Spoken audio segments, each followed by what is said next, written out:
राशि किताबों की दुकान पर आई तो वहां रूपेश की नज़र राशि पर पड़ती है और वो उसके पीछे ही अंदर चला आता है। एक किताब को देखकर राशि कहती है कि कितने की दी है भैया। दुकान वाला कहता है 200 रुपये की है दीदी। रूपेश एकटक नज़र गड़ाए बैठा था उस पर। राशि भी नज़र फेर कर देखती है उसकी तरफ। नहीं भैया, बहुत ज़्यादा है, 200 तो। राशि कहती है कोई बात नहीं मैडम, मैं आपके लेवल की सस्ती सी दिखा देता हूँ। ये सुनकर रूपेश बोल पड़ता है, अरे मैडम, सस्ती सी क्यों, यही किताब मेरे पास भी है, मैंने पढ़ी है, बहुत ही अच्छी है, आपको भी दे दूंगा। राशि बिना कुछ कहे वहां से चली आती है। रूपेश ने उसका पीछा करके घर का पता लिया और दूसरे दिन उसे किताब देने घर पर पहुंच गया। राशि अपने पापा के साथ रहती थी, उसकी माँ मर चुकी थी, इसलिए पापा जब मजदूरी पर चले जाते थे तो वो पीछे से घर का सारा काम करती रहती। उसने कॉलेज की पढ़ाई पूरी कर ली थी। अपना अकेलापन दूर करने के लिए वह किताबें पढ़ती थी। रूपेश ठाकुर सज्जन सिंह का इकलौता बेटा था। रूपेश राशि के घर किताब देने गया। राशि को भी वो अच्छा लगा। दोनों में कब प्यार हो गया पता ही नहीं चला। राशि को भी किसी अपने के प्यार की बहुत ज़रूरत थी, इसलिए वह रूपेश को ही सब कुछ मान बैठी थी। दोनों रोज मिलने लगे थे। एक दिन कैफे में रूपेश राशि का इंतजार कर रहा था कि रोज तो इतनी देर लगाती ही नहीं, आज इतनी इंतजार क्यों करवा रही है। बहुत देर बाद राशि आती है। रूपेश कहता है, राशि आज इतनी देर कैसे कर दी तुमने। राशि आते ही रूपेश के पास रोने लगती है और कहती है कि मेरी माँ ने मुझे जन्मदिन पर एक सोने की चैन दी थी, आज वो न जाने कहाँ गुम हो गई। बस इतनी सी बात, मैं तुम्हें दूसरी सोने की चैन बनवा दूंगा। रूपेश उसे समझाते हुए कहता है, तुम समझे नहीं रूपेश, वो चैन मेरी माँ की आखिरी निशानी थी। राशि कहती है, चलो ना अब तुम रोना धोना बंद करो, मैं तुम्हारे लिए एक तोहफा लाया हूँ, तुमको बहुत पसंद आएगा, तुम देखते ही खुश हो जाओगी। रूपेश कहता हुआ उसके हाथ में एक बॉक्स थमा देता है। राशि बॉक्स को खोलती हुई कहती है, आखिर क्या है इस बॉक्स में, तुम खुद ही देख लो ना। रूपेश हंसकर कहता है। राशि बोलती है, अरे ये तो मोबाइल है मेरे लिए, पर नहीं, मैं इसे नहीं ले सकती, ये बहुत महंगा होगा। राशि झिझकते हुए बोली। रूपेश कहता है, अरे पगली, तुम और मैं अलग अलग थोड़ी हैं, तुम तो मेरी जिंदगी हो। और उसे सीने से लगाकर उसकी जुल्फों को गालों के ऊपर से हटाता है। राशि कहती है, तुम बहुत अच्छे हो रूपेश, मैं माँ के मरने के बाद अपने आप को बहुत अकेला महसूस करती थी, मुझे भी बहुत प्यार करने वाला जीवन साथी चाहिए था। दूसरे दिन राशि को रूपेश अपनी आंखें बंद करने को कहता है। जब वो आंखें बंद कर लेती है तो वो उसके गले में एक सोने की चैन पहना देता है। जब राशि आंखें खोलती है तो चैन को देखकर कहती है कि रूपेश, ये तो सोने की चैन है, तो मुझे इतने महंगे तोहफे मत दिया करो। अरे मेरी जान, तुम्हारी सो मासूमियत पे ही तो हम उम्र मिटने को तैयार रहते हैं। रूपेश रोमांटिक अंदाज में राशि के गले में हाथ डालते हुए कहता है। वो राशि को लिपटाने की कोशिश करता है तो राशि उसे झटके से दूर करती हुई कहती है, नहीं रूपेश, शादी से पहले ऐसा कुछ नहीं। राशि, तुम हमेशा ही शादी का नाम लेकर मुझे अपने से दूर कर देती हो, क्या मुझ पर थोड़ा सा भी भरोसा नहीं तुमको। रूपेश नाराजगी जताते हुए कहता है। सामने मंदिर को देखकर रूपेश कहता है कि चलो मंदिर में तुम्हारी परेशानी ही दूर कर देते हैं। और फिर राशि का हाथ पकड़कर मंदिर में ले जाकर रूपेश उसकी मांग में सिंदूर भर देता है और कहता है कि आज से तुम सिर्फ मेरी हो, देखो कितनी प्यारी लग रही हो, चलो एक फ़ोटो लेते हैं फ़ोन में। और दोनों रूपेश के फ़ोन में सेल्फी लेते हैं। अब राशि के पास दूसरा कोई बहाना नहीं था। वह शर्माती हुई कहती है कि तुमको तो बस अपनी बात मनमानी आती है, तुम बहुत शैतान हो। वो मुस्कुराने लगती है। अच्छा अब तुमको घर छोड़ देता हूँ, चलो। रूपेश राशि को बाइक पर बैठाकर उसके घर छोड़ने आता है। ये कहता हुआ कि तुम बिल्कुल भी चिंता मत करना, मैं तुमसे वादा करता हूँ कि मेरे मम्मी पापा से बात करके जल्दी ही शादी की बात कर लूँगा। अच्छा बाबा ठीक है, मुझे तुम पर पूरा भरोसा है। ये कहते हुए उसके गले लग जाती है राशि। अच्छा अब मैं जाता हूँ, कल फिर मिलूँगा। दूसरे दिन रूपेश राशि के पापा के जाते ही मिलने आ जाता है। आज भी रूपेश राशि की गोद में सर रखकर दोनों बहुत देर तक बातें करते रहते हैं। राशि कहती है कि तुम्हारे फ़ोन में तुम्हारी माँ की फ़ोटो दिखाओ ना, मैं तुम्हारी माँ में ही अपनी माँ खोज लूँगी। रूपेश उसे अपनी माँ की फोटो दिखाता है। राशि आंखों में आंसू भर लेती है।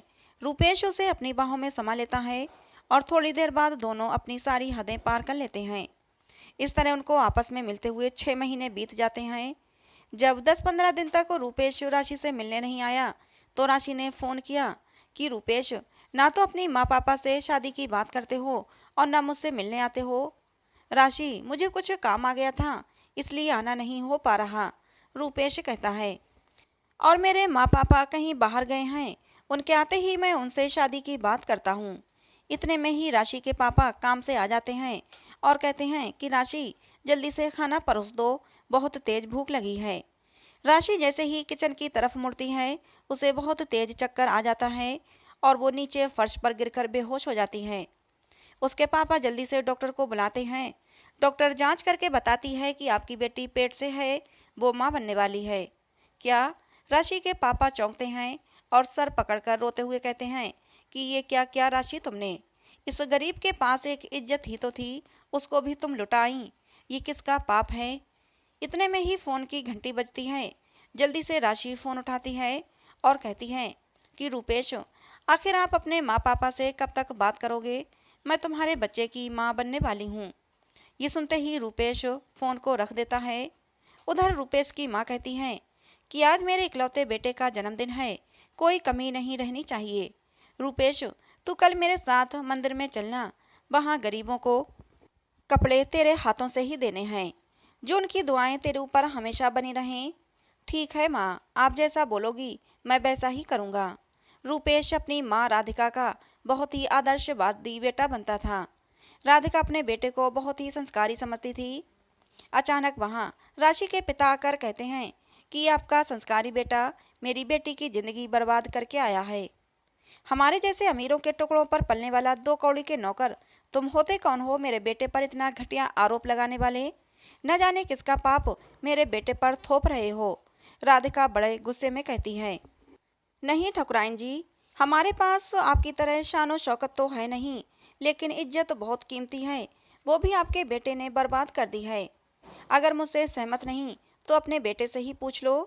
इतने में रूपेश कहता है कि कौन है तेरी बेटी? तू यहाँ से जाता है या धक्के मारकर बाहर फेंकूं? जाने कहाँ से मुंह उठाकर आ जाते हैं। राशि के पिता अपनी इतनी बेइज्जती सुनकर वहाँ से वापस आ जाते हैं और राशि को बताते हैं।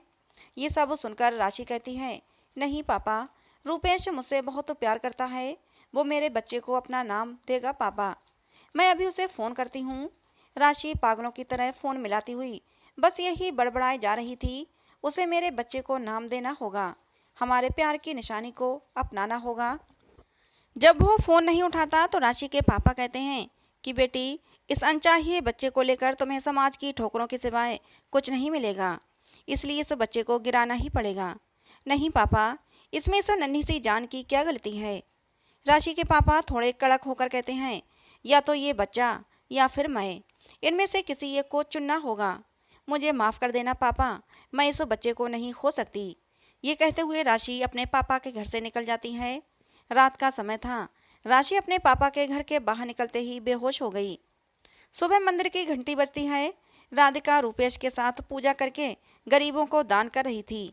राशि की भी आँख खुलती है कि सामने रूपेश को देखती है। वो मंदिर में गरीबों को कपड़े दान कर रहा था। वो उसके पास जाकर गुस्से से कहती है, तुम यहाँ अपना जन्मदिन मनाते फिर रहे हो रूपेश। मैंने इस संसार में अपनी माँ पापा के बाद तुमको चाहा था और तुमने। ए चुप कर लड़की, न जाने किसका पाप लिए फिर रही है। तुम जैसी लड़कियों को मैं अच्छे से जानती हूँ। धन दौलत के लिए किसी पर भी झूठा आरोप लगा सकती हो। राधिका बीच में ही बोल पड़ती है। राशि कहती है कि ये आपका ही पोता है जिसे आप पाप बता रही हैं।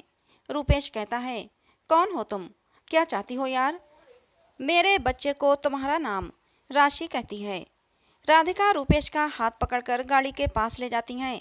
राशि भी उनके पीछे पीछे गिरते पड़ते चली आती है और रूपेश के पैरों में गिरकर कहती है कि तुम हमारे प्यार को कैसे ठुकरा सकते हो रूपेश? भगवान के लिए अपना नाम दे दो मेरे बच्चे को, मैं तुम्हारे आगे झोली फैलाकर कहती हूँ।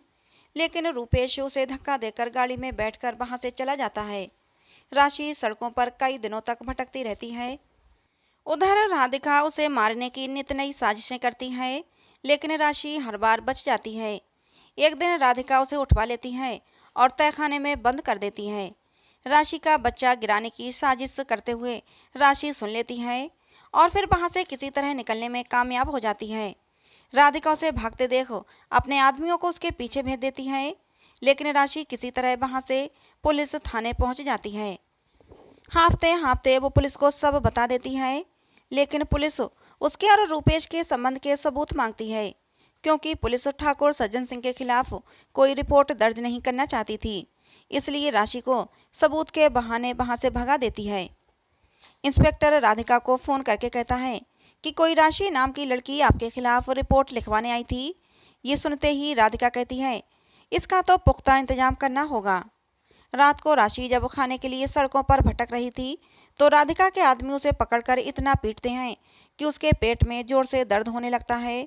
वो पेट को पकड़े हुए सरकारी अस्पताल में जाती है। कुछ देर बाद डॉक्टर कहते हैं कि समय पर इलाज होने के कारण तुम्हारा बच्चा बच गया, लेकिन तुम्हारे इंटरनल पार्ट में बहुत चोट आई है। तुम्हें अभी कुछ दिन यहाँ एडमिट होना पड़ेगा। लेकिन डॉक्टर, मेरे पास पैसे नहीं हैं। इस पर डॉक्टर कहती हैं कि गर्भवती महिला के लिए दवाई, खाना और कपड़े सरकार की तरफ से मुफ्त में मिलते हैं। राशि कहती है, फिर ठीक है, आप मुझे एडमिट कर लीजिए। राशि करीब 15 दिन वहाँ एडमिट रही। राधिका ने सोचा इतनी मार के बाद बच्चा तो मर ही गया होगा, और अपने लड़के के लिए बहुत पैसे वालों के रिश्ते ढूंढने लगी। जिस हालत में राशि की सेहत का अधिक ख्याल रखना चाहिए था, उस हालत में वो कहीं से भी इधर उधर से कुछ मांगकर अपना पेट भर रही थी। लेकिन वो फिर भी हार नहीं मानी थी। सारे दिन 2 वक्त के भोजन के लिए कितने ही भारी सामान राशि उठाने लगी थी, क्योंकि उसे मालूम था कि उसका भूखा रहना उसकी सेहत के लिए ठीक नहीं। इस तरह राशि के 9 महीने हो गए और वो दिन भी आ गया जब राशि को प्रसव पीड़ा शुरू हुई। और राशि वो पीड़ा सहती हुई सज्जन सिंह के दरवाजे के पास वाली सड़क पर आकर बैठ गई। राशि को इस हाल में देखकर मोहल्ले वाले इकट्ठा हो गए। रूपेश गाड़ी पर सवार कहीं जा रहा था कि सामने राशि को इस हालत में देखकर उसके होश उड़ गए। भागकर अपनी माँ के पास गया। माँ ने कहा, क्या हुआ रूपेश? माँ, राशि हमारे दरवाजे पर पूरी भीड़ को इकट्ठा करके बैठी है। राधिका और सज्जन सिंह रूपेश के साथ बाहर आते हैं और देखते हैं कि उसे प्रसव पीड़ा हो रही है। राशि कहती है, हैरान रह गई ना राधिका जी कि आपने तो पूरी कोशिश की थी मेरे बच्चे को मारने की, लेकिन आज आप लोग खुद देखोगे कि आपके घर का चिराग कंकड़ पत्थर और सड़क पर ही पैदा होगा। अब यहाँ सबके सामने मुझे मार दीजिए। राधिका जी, पूरी कहानी ही खत्म हो जाएगी। राधिका जी सबको अपनी तरफ बेरहम नज़रों से देखते हुए डरकर कहती हैं कि ये लड़की झूठ बोल रही है। आप इसकी बातों पर यकीन मत करना। मेरे बेटे पर न जाने किसका पाप मरना चाहती है। राशि फिर कहती है कि अब तो झूठ मत बोलिए। हाँ, मेरे पास आपके बेटे के खिलाफ कोई सबूत नहीं, तो आप जो चाहे बोलेंगी। मत तो भूलिए कि आप भी एक औरत हैं, एक माँ हैं। मुझे आपकी जायदाद का बिल्कुल भी लालच नहीं। बस मेरे बच्चे को अपने बेटे का नाम दे दें और कुछ नहीं चाहिए मुझे। राधिका साइड में आकर पुलिस को फ़ोन करती है कि इस लड़की को यहाँ से भगाओ, लेकिन पुलिस कहती है कि ना तो उसने आपके खिलाफ कोई रिपोर्ट लिखवाई। अगर हमने उसे कुछ भी किया तो गर्भवती महिला के साथ सख्ती करने के कारण हमारी नौकरी भी जा सकती है, इसलिए हम आपकी कोई मदद नहीं कर सकते। उन लोगों में से एक बूढ़ी महिला ने राशि को पानी पिलाने की कोशिश की, लेकिन उसने कुछ नहीं पिया। बोली कि जब तक ये ठाकुर लोग मेरे बच्चे को अपना नाम नहीं दे देते, मैं कुछ भी नहीं खाऊंगी। रूपेश की नज़रों में थोड़ा पछतावा नजर आया, लेकिन माँ के डर से वो आगे नहीं आ रहा था। ये सब सुनने के बाद सज्जन सिंह एम्बुलेंस को फ़ोन करते हैं। राधिका कहती है, ये क्या क्या आपने ऐसा क्या जादू कर दिया जो आप उसकी बातों में आ गए? ये सुनकर सज्जन सिंह उसे एक थप्पड़ मारते हैं और कहते हैं कि बहुत मनमानी कर ली तुम माँ बेटों ने, अब और नहीं करने दूंगा। राधिका, अपने बेटे के प्यार और ऐशो आराम में इतनी अंधी हो गई हो तुम कि तुमको ये भी ज्ञात नहीं कि तुम क्या कर रही हो। अरे तुम भी तो एक माँ हो। अगर राशि की जान चली गई तो पूरी जिंदगी जेल की हवा खानी पड़ेगी, जेल में चक्की पीसोगी, सज्जन सिंह कहते हैं। और रूपेश के हाथ से फ़ोन लेकर राधिका को उसकी और राशि की साथ की फ़ोटो दिखाते हुए कहते हैं कि राशि के पेट में हमारे ही घर का चिराग है। अब तक मुझे भी यही लग रहा था कि हमारा बेटा निर्दोष है, लेकिन जब कल इसके फ़ोन में ये फ़ोटो देखी तो मुझे अफसोस हुआ। तुम दोनों ने उस बच्चे को मारने की जितनी कोशिश की थी, राशि ने उसे दुगनी कोशिश से बचाने में लगी थी। वो चाहती तो बच्चे को गिराकर किसी और से शादी कर सकती थी, लेकिन नहीं, उसने अपने बारे में न सोचकर बच्चे के भविष्य को संवारने की पूरी मेहनत की।